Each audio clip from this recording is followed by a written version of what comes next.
অনেক বিশ্লেষক বলে থাকেন যে এই যে মেজর জেনারেল মঞ্জুরের এই যেই ক্ষোভ বা যেই উদ্দেশ্যে যে প্রেক্ষাপট বলা হয় সেখানে হুসেইন মোহাম্মদ এরশাদকে যে সেনাপ্রধান করা হলো বরঞ্চ তাকে বা অন্য কাউকে করা হলো না কেন, এটাও তো মূল একটা কারণ মানে ছিল। তবে যদি হুসেইন মোহাম্মদ এরশাদকে সেনাপ্রধান করাটাই নেপথ্যের অন্যতম প্রধান কারণ হয়ে থাকে, আবার হুসেইন মোহাম্মদ এরশাদই সেখানে আবার অনুঘটকের কাজ করছেন, এটা কিভাবে বিশ্লেষণ করবেন? এটা একটু বিশ্লেষণ একটু খেয়াল করলে মানে আমরা বুঝতে পারবো ওই সময়কার প্রেক্ষিতে যে একদিকে জেনারেল মঞ্জুরের সঙ্গে সুসম্পর্ক তৈরি করেছিলেন জেনারেল এরশাদ ওই সময়, আবার প্রেসিডেন্টের সঙ্গেও তার একটা সম্পর্ক ছিল, প্রেসিডেন্টের সঙ্গেও জেনারেল এরশাদের একটা সম্পর্ক ছিল। অর্থাৎ এই তিনজনের মধ্যে বিশেষ করে জেনারেল আমাদের রাষ্ট্রপতির সঙ্গে মঞ্জুরের একটা দূরত্ব হয়ে গেছিল ওই সময় এই বিষয়গুলো নিয়ে। তো এইগুলোকে স্বাভাবিকভাবে আমরা দেখি অবশ্য ততক্ষণে ট্রান্সফারও করে দেওয়া হয়েছিল, ট্রান্সফার করে দিয়েছিল। এই বিষয়গুলোকে জেনারেল এরশাদ কাজে লাগিয়েছিলেন, যে সে কারণে আমরা দেখি যে অনেকে বলে থাকেন বা আমরাও তাই বলতে এক ঢিলে তিনি তিনটা বিষয় ওখানে কাজ করেছিলেন।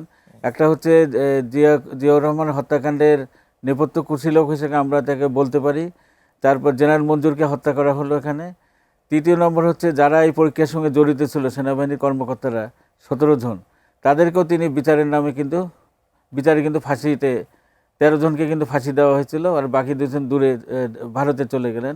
এবং ভারতে যারা গেলেন বিভিন্ন দেশে তাদেরকেও তিনি নিয়মিত টাকা এখান থেকে পাঠাতেন। আর টাকা পাঠানো বন্ধ হলেই মোজাফফর আহমেদ বা যে পরে যে আততায়ীদের হাতে মারা গিয়েছেন ওখানে খালেদ, তাকেও মারার পেছনে নেপথ্যে জেনারেল এরশাদের কারসাজি থাকতে পারে বলে অনেকে মনে করেন। আর যদি টাকা না পাঠানো হতো তারা তখন হুমকি দিতেন যে সব কিছু ফাঁস করে দেওয়া হবে। এই বিষয়টাই নিয়ে, এই হত্যাকাণ্ড নিয়ে জেনারেল এরশাদ অনেকটাই ভীত ছিলেন। এই কারণে তিনি রাজনীতির যে পরবর্তী বাংলাদেশের রাজনীতিতে তিনি নানাভাবে একটা কুশীলবের ভূমিকা পালন, হয় এই দিকে থাকতে না কোনো সময় ওই দিক। সে কারণেই যে নেপথ্য কুশীলব তো এখন আমাদের মাঝে নাই, আমাদের মাঝে জীবিত আছে এখন হচ্ছে মোজাফফর হোসেন। তাকে যদি যথাযথভাবে ইন্ট্রোগেট করতে হবে এবং তার এখনকার নিরাপত্তাটাও দিতে হবে, না হলে কিন্তু ষড়যন্ত্রকারীরা সেনা হেফাজতেও অনেক কিছুই ঘটতে পারে। কুশীলবরা এখনো অনেকেই জীবিত আছে, 2-4 জন। জেনারেল মাসুদও তো এখনো জীবিত, তা যদিও সেনা কারাগারে সাক্ষী নিচ্ছেন, ইন্ট্রোগেট করা হচ্ছে।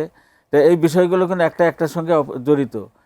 কাজেই এই বিষয়টার সঙ্গে যদি আমরা এখন থেকে অর্থাৎ বাংলাদেশের জনগণ এখন একটু আশান্বিত হয়েছে যে বর্তমান সরকারের সময় এই বিষয়টা যথাযথভাবে বিচার হবে।